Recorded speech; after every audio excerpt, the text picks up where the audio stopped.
So we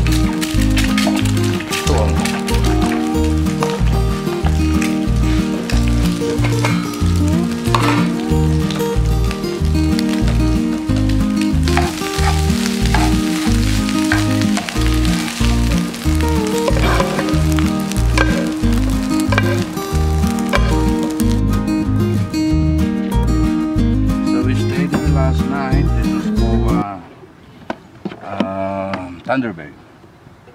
Yeah, the same thing. We just took out everything and then we stayed in the car. We slept in the car because no need to set up. We're just only stopping over here. Now we're heading to Winnipeg. It's about 7.5 to 8 hours drive. We'll take it easy. We'll probably take it around 9 hours, you know, to our next destination. To that's one of the it's actually a surprise destination where we're gonna camp out tonight. So yeah, hope you'll join us again. We'll do a little bit of sightseeing, maybe car karaoke or whatever comes to mind. You know, we'll take it as it comes, go with the flow. See you later.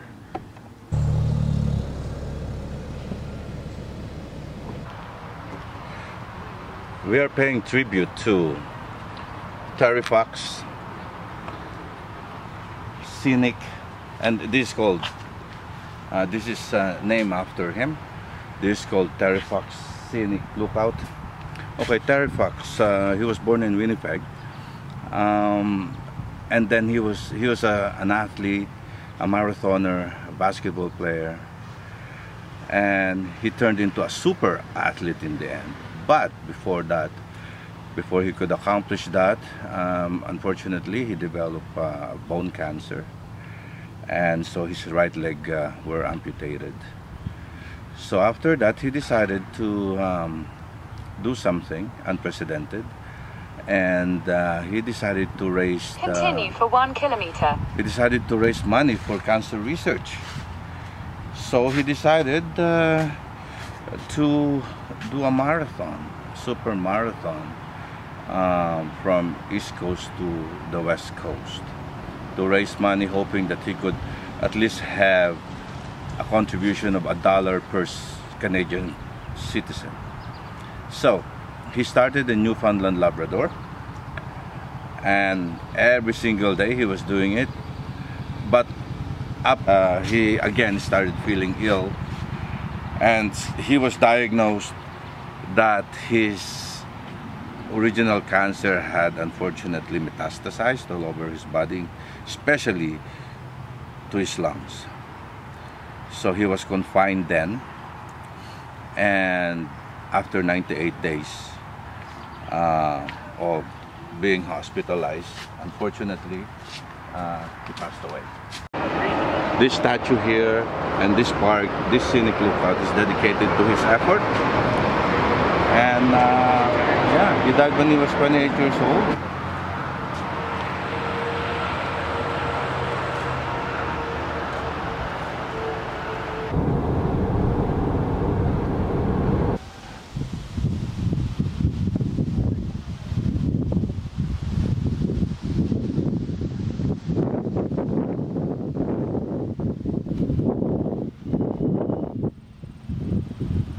No? Yeah. Thank you. Lapidated or something. You too.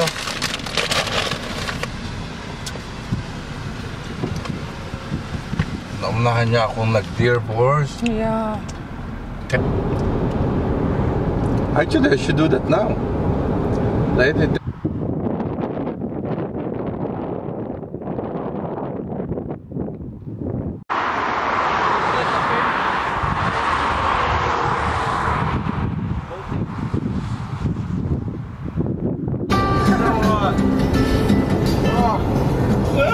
Of the time it's other drivers on the road, and that guy's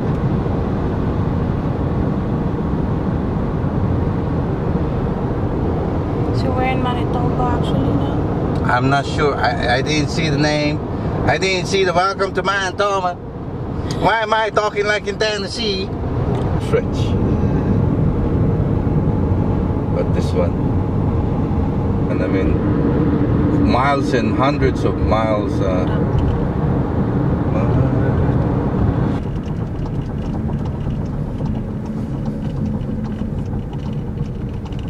Ang kalsada.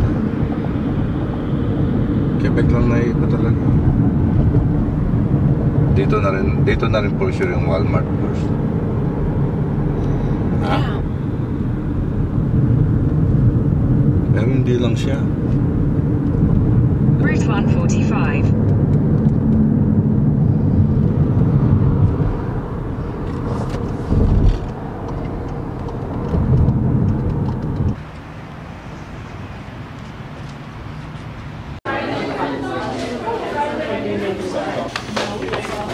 But okay rin may biscuit eh. I need another spoon. So here we are in Winnipeg. We just had a nice supper at one of our cravings, Popeye Chicken. They have it here.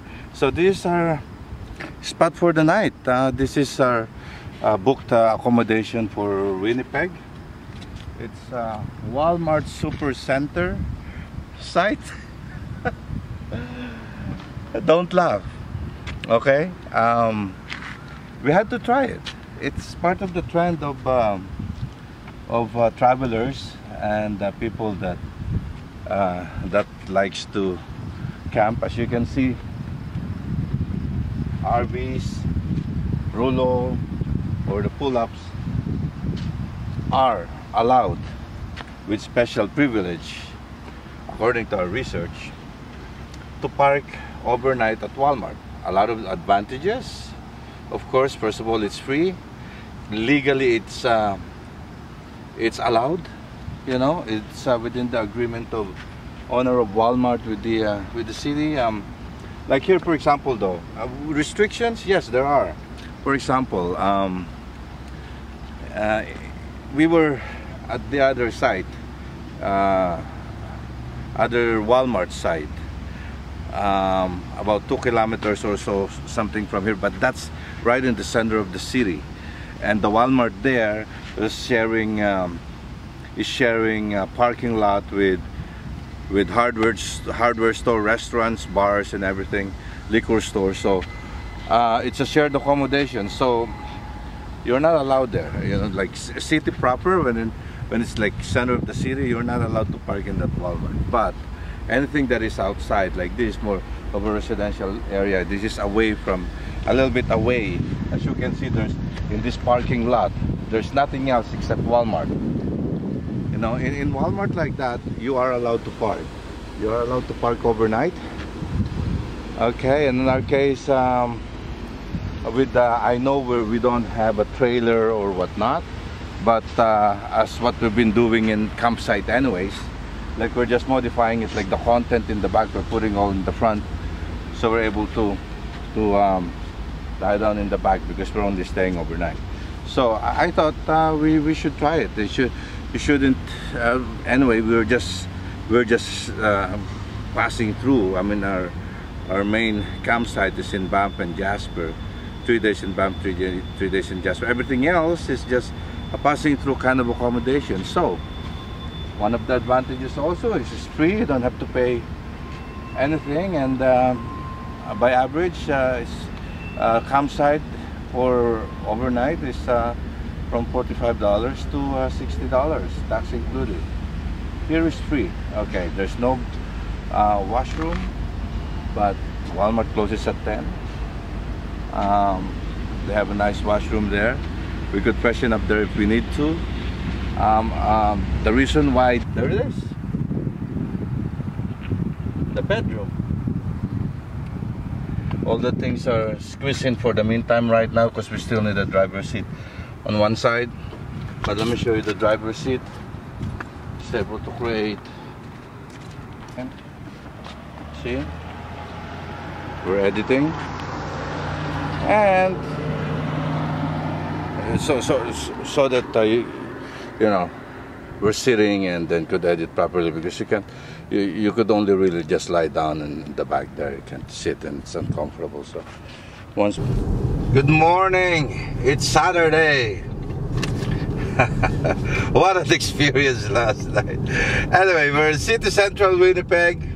You know, just going around. First, we thought we were gonna go out on the highway already, but I thought of like checking out this maybe a Philippine restaurant for a tapsilog, but it's a fail. You know, the one that was listed was closed, and I don't feel like going around anymore for another try of another one. So yeah, we're trying to hit Transcanada Highway now. Anyway, last night experience. Okay, I will break it down. It's very doable. I feel rested. I was able to rest. The only problem is I had a little difficulty last night to go to sleep because I miscalculated the weather. I mean, we've been sleeping in the campsite by the mountains. It's quite cold, and I sort of like, you know, didn't factor in the fact that we are now in the city. So our bed was made and everything, and it was hot inside. I opened the windows a little bit, but it wasn't, you know, it wasn't doing the job. So I had to stay at the front, at the driver's seat, with the car turned on for air conditioning, and I did that for a good hour. I was already very sleepy at that point, and then at about midnight or 1 o'clock in the morning, I tried it again, crank up open all the windows a little bit, and it worked. It was much cooler then. So then I moved to the back and fell asleep right through. And you know, once in a while I would wake up, especially when the sun was up. But we finally decided to get up at about 8 o'clock in the morning. See, it was a long stretch. You know, freshened up in Walmart. As soon as you walk in, you know, freshly baked bread. So we bought a couple of stuff there too, and yeah, and then fix the card for the next leg, and here we are, city central Winnipeg, going to Saskatchewan. So I'll see you later, and I hope you guys got a good rest too. I did, but I'm hungry, so pick up please. Sit a lot.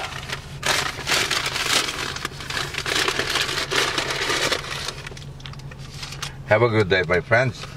I will see you in a bit. Hello, flatness. We are still in Manitoba. From where we're at right now, it's gonna take about, according to GPS, about, you know, straight driving 4 hours, and we are gonna be in Regina. So, and Regina is pretty much in the center of Saskatchewan. You know, like if you look at the map. So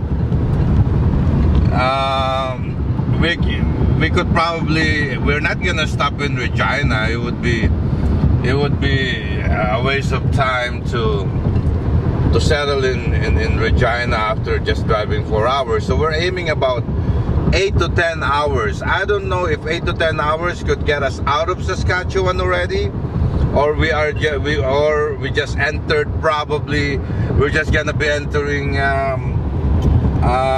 Alberta's, you know, frontier after 8 or 10 hours of driving. We'll see. We'll keep you updated.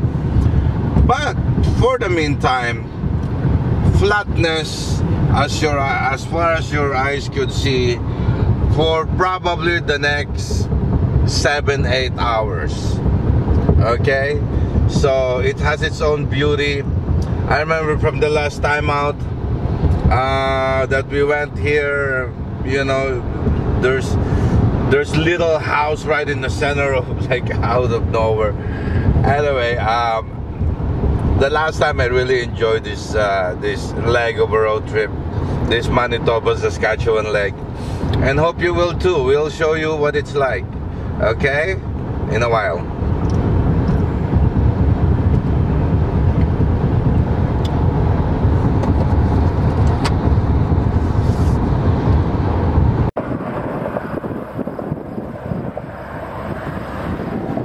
For motocrossing.